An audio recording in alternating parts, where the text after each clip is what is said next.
بسم اللہ الرحمن الرحیم۔ السلام علیکم ورحمۃ اللہ وبرکاتہ۔ کھائی والے کون تھے جن پر اللہ تعالیٰ نے لعنت فرمائی؟ تو آئے ہم قرآن پاک کی زبانی ہی سمجھنے کی کوشش کرتے ہیں کہ یہ کون سے لوگ تھے جن پر اللہ تعالیٰ کی لعنت ہوئی۔ سورہ البروج 85 کی آیت نمبر 4 سے 7 ہے، جس کے اندر اللہ تعالیٰ ہمیں ان لوگوں کے بارے میں بتا رہے ہیں۔ ترجمہ ہے: کھائی والوں پر لعنت ہو، بھڑکتی آگ والے، جب وہ اس کے کناروں پر بیٹھے ہوئے تھے اور وہ خود اس پر گواہ ہیں جو وہ مسلمانوں کے ساتھ کر رہے تھے۔ ایک قوم گزری جنہوں نے گہری کھائی بنائی اور اس میں آگ لگائی اور اس کے گرد گرد کرسیاں لگا کے ایک ساری محفل لگا کے بادشاہ کے پاس حاضر ہوا اور کہہ رہے تھے کہ ہم نے مسلمانوں کو آگ میں ڈال دیا، اور بادشاہ کے پاس لوگ آ کر یہی کہہ رہے تھے کہ ایک دوسرے کو گواہی دے رہے تھے کہ انہوں نے حکم کی تعمیل کرنے میں کوتاہی نہیں کی اور ایمانداروں کو آگ میں ڈال دیا۔ تو یہاں پہ انہی لوگوں کے بارے میں ذکر آ رہا ہے۔ تو چنانچہ ان کا واقعہ کچھ ایسے ہے کہ نبی کریم صلی اللہ علیہ وسلم نے ارشاد فرمایا: تم سے پہلے زمانے میں ایک بادشاہ تھا اور اس کا ایک جادوگر تھا۔ جب وہ جادوگر بوڑھا ہو گیا تو اس نے بادشاہ سے کہا: اب میں بوڑھا ہو گیا ہوں، میرے پاس ایک لڑکا بھیج دیں تاکہ میں اسے جادو سکھا دوں۔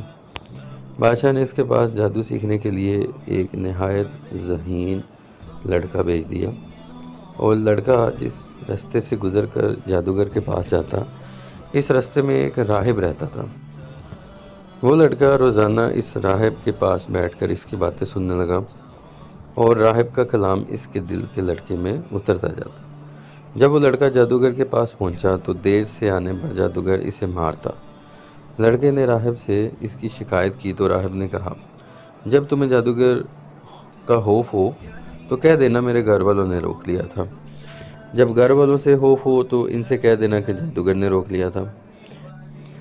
یہ سلسلہ یوں ہی جاری تھا کہ اسی دوران ایک بڑے درندے نے لوگوں کا راستہ بند کر دیا۔ لڑکے نے سوچا آج میں آزماؤں گا کہ جادوگر افضل ہے، حق پہ ہے یا راہب۔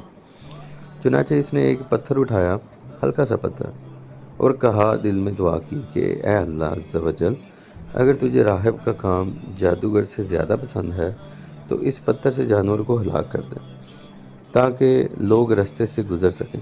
چنانچہ جب لڑکے نے پتھر مارا تو وہ جانور اس کے پتھر سے مر گیا۔ پھر اس نے راہب کے پاس جا کر اسے اس واقعے کی خبر دی تو اس نے کہا: اے بیٹے، آج تم مجھ سے افضل ہو گئے ہو، تمہارا مرتبہ وہاں تک پہنچ گیا ہے جسے میں دیکھ رہا ہوں۔ عن قریب تم مصیبت میں گرفتار ہوگے، اور جب تم مصیبت میں گرفتار ہو تو کسی کو میرا پتہ نہ دینا۔ اس کے بعد لڑکے کی دعائیں قبول ہونے لگی، اور اس کی دعا سے مادرزاد اندھے اور برس کے مریض اچھے ہونے لگے۔ یہ بھی روایت آتی ہے کہ اس بچے کے پاس اسم اعظم کا علم آ گیا، اور وہ اسم اعظم کو آزما رہا تھا، اور بڑے سارے اسم اعظم جو اللہ تعالیٰ کے نام ہیں اس نے وہ پڑھ کے یہ معاملات سارے کیے۔ تو وہ یہ سارے کام کرنے لگا، اور جب اس کی خبر شہر میں پھیلی اور لڑکے کے پاس بہت سارے لوگ تحائف لے کر آنے لگے، اور اس سے کہا کہ اگر تم نے مجھے شفا دے دی تو سب چیزیں میں تمہیں دے دوں گا۔ لڑکے نے کہا: میں کسی کو شفا نہیں دیتا۔ یہ لوگ آ رہے تھے، یہ سب کو یہ کہتا تھا کہ میں شفا نہیں دیتا، شفا تو اللہ تعالیٰ دیتا۔ اگر تم اللہ تعالیٰ پر ایمان لے آؤ تو میں اللہ تعالیٰ سے دعا کروں گا اور وہ آپ لوگوں کو شفا دے دے گا۔ چنانچہ وہ اللہ تعالیٰ پر ایمان لے آئے تو اللہ تعالیٰ نے انہیں شفا دے دی۔ اب یہ ایک نابینا بندہ تھا، تو جب یہ بادشاہ کے پاس گیا تو بادشاہ نے کہا کہ تمہاری بینائی کیسے واپس آ گئی؟ اس نے کہا: میرے رب عز و جل نے ایسا کیا۔ اس نے کہا کہ میرے سوا بھی تمہارا کوئی رب ہے؟ اس نے کہا: ہاں، میرا اور تمہارا رب اللہ تعالیٰ ہے۔ یہ سن کر بادشاہ نے اس کو گرفتار کر لیا اور اس وقت تک اسے اذیت دیتا رہا جب تک اس نے لڑکے کا پتہ نہ بتا دیا۔ پھر اس لڑکے کو لایا اور بادشاہ نے اس سے کہا: اے بیٹے، تمہارا جادو یہاں تک پہنچ گیا ہے کہ تم مادرزاد اندھوں کو ٹھیک کر دیتے ہو، برس کے مریضوں کو تندرست کر دیتے ہو، اس کے علاوہ اور بھی بہت کچھ کرتے ہو؟ اس لڑکے نے کہا میں کسی کو شفا نہیں دیتا، بلکہ شفا تو میرا اللہ دیتا ہے۔ بادشاہ نے اسے بھی گرفتار کر لیا اور اس وقت تک اذیت دیتا رہا جب تک اس نے راہب کا پتہ نہ بتا دیا۔ پھر راہب کو لایا گیا اور اس سے کہا گیا کہ اپنے دین سے پھر جاؤ۔ راہب نے انکار کیا تو بادشاہ نے آرا منگوا کر اس کے سر کے درمیان رکھا اور اس آرے سے چیر کر اس کے 2 ٹکڑے کر دیے۔ پھر اس نے اپنے ساتھی کو بلایا اور اس سے کہا اپنے دین سے پھر جاؤ۔ اس نے انکار کیا تو بادشاہ نے اسے بھی آرے سے چیر کر 2 ٹکڑے کر دیا۔ پھر اس لڑکے کو بلایا اور اس سے کہا کہ اپنے دین سے پھر جاؤ۔ اس لڑکے نے انکار کیا۔ بادشاہ نے اپنے چند ساتھیوں سے کہا اس لڑکے کو فلاں پہاڑ پر لے جاؤ اور اسے لے کر پہاڑ کی چوٹی پہ چڑھ جاؤ۔ اگر یہ اپنے دین سے پھر جائے تو ٹھیک، ورنہ اسے پہاڑ کی چوٹی سے نیچے پھینک دینا۔ وہ لوگ اس لڑکے کو لے کر پہاڑ پر چڑھے۔ اس لڑکے نے دعا کی، اے عز و جل تو جس طرح چاہے مجھے ان سے بچا لے۔ اسی وقت ایک زلزلہ آیا اور سب لوگ پہاڑ سے نیچے گر گئے۔ اس کے بعد وہ لڑکا بادشاہ کے پاس چلا گیا۔ بادشاہ نے اس سے پوچھا جو لوگ تمہارے ساتھ گئے تھے ان کا کیا ہوا؟ لڑکے نے جواب دیا اللہ تعالیٰ نے مجھے ان سے بچا لیا۔ بادشاہ نے پھر اسے چند ساتھیوں کے حوالے کیا اور کہا اسے ایک کشتی میں سوار کر کے سمندر کے وسط میں لے جاؤ۔ اگر یہ اپنا دین چھوڑ دے تو ٹھیک، ورنہ اسے سمندر میں پھینک دینا۔ وہ لوگ اسے سمندر میں لے گئے اور اس نے دعا کی، اے اللہ عز و جل جس طرح تو چاہے مجھے ان سے بچا لے۔ وہ کشتی فوراً الٹ گئی اور اس لڑکے کے علاوہ سب لوگ غرق ہو گئے۔ وہ لڑکا پھر بادشاہ کے پاس چلا گیا اور بادشاہ نے پوچھا جو لوگ تمہارے ساتھ گئے تھے ان کا کیا ہوا؟ اس نے کہا اللہ تعالیٰ نے مجھے ان سے بچا لیا۔ پھر اس نے بادشاہ سے کہا تم مجھے اس وقت تک قتل نہیں کر سکو گے جب تک میرے کہنے کے مطابق عمل نہ کرو۔ بادشاہ نے پوچھا وہ عمل کیا ہے؟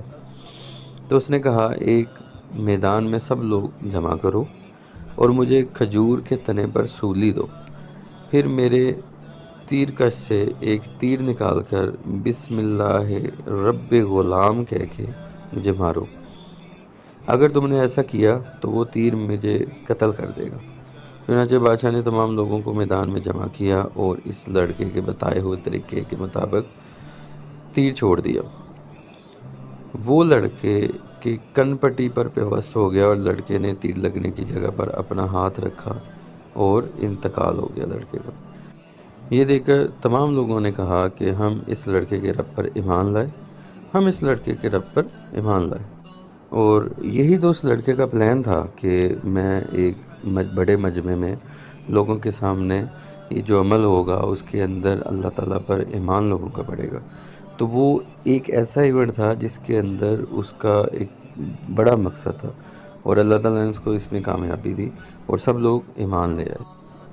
جب بادشاہ کو اس سارے واقعے کی خبر ہوئی تو اس نے کہا کہ کیا تم نے نہ دیکھا جس سے تم ڈرتے تھے اللہ تعالیٰ نے وہی کچھ تمہارے لیے کر دیا اور تمام لوگ ایمان لے۔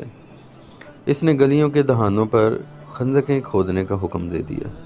جب ان کی کھدائی مکمل ہوئی تو اس نے ان ساری خندقوں میں آگ جلوائی۔ پھر بادشاہ نے حکم دیا کہ جو اپنے دین سے نہ پھرے اسے اس آگ میں ڈال دو۔ چنانچہ لوگ اس آگ میں ڈالے جانے لگے، یہاں تک کہ ایک عورت آئی اور اس کی گود میں بچہ تھا۔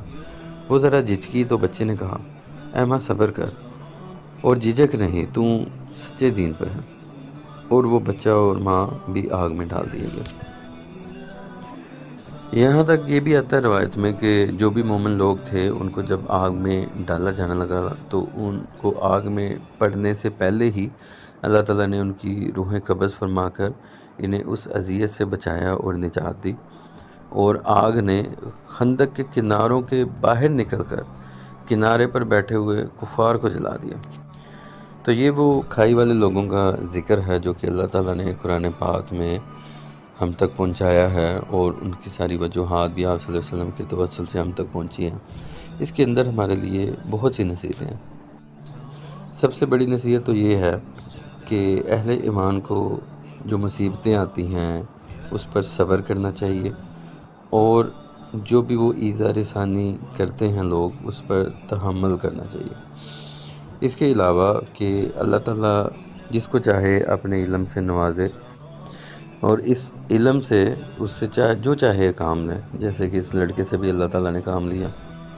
ایک اور پوائنٹ یہ ہو سکتا ہے، جو بھی اللہ تعالیٰ کا بندہ ہے، جو بھی علم والا ہے، اس کے پاس جو بھی علم اللہ تعالیٰ نے اس کو دیا ہوا ہے، اس کے پاس بیٹھنا، اس کی صحبت اختیار کرنا بڑی ساری عبادات سے افضل ہے، کیونکہ اس کے پاس جو زندگی کا نچوڑ ہوگا وہ آپ کو بتائے گا اپنے ایکسپیرینسز، اور اللہ سے ڈر کے کیسے گزارنا ہے، وہ بڑا ہی بینیفیشل ہو سکتا ہے۔ تو کسی اچھے بندے کی، کسی علم والے کی ہمیں صحبت اختیار کرنی چاہیے۔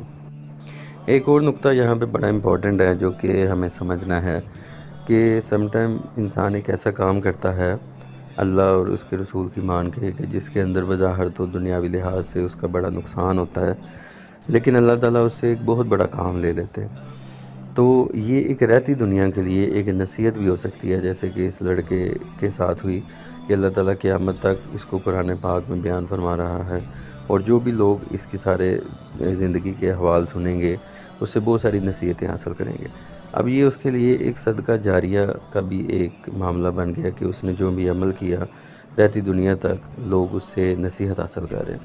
تو ہمیں بھی چاہیے کہ زندگی میں جو بھی ایسے کام کریں جس میں اللہ اور رسول کی بات کو ہم پریورٹی دیں، اور اس میں چاہے ہمارا دنیاوی نقصان بھی ہو رہا ہو، لیکن ہمیں پھر بھی انہی چیزوں کو سامنے لانا چاہیے۔ تو اگر اس میں کوئی نقصان ہو بھی رہا ہے تو وہ در حقیقت نقصان نہیں ہے، کیونکہ آخرت کی زندگی دنیا کے مقابلے میں کچھ بھی نہیں ہے، اور آخرت میں جو ہمیں نتیجہ ملے گا وہ اس دنیا سے بہت زیادہ۔ تو دعا ہے کہ اللہ تعالیٰ ہمیں ان سے نصیحت حاصل کرنے کی، قرآن پاک پہ عمل کرنے کی توفیق عطا فرمائے۔ السلام علیکم ورحمۃ اللہ وبرکاتہ۔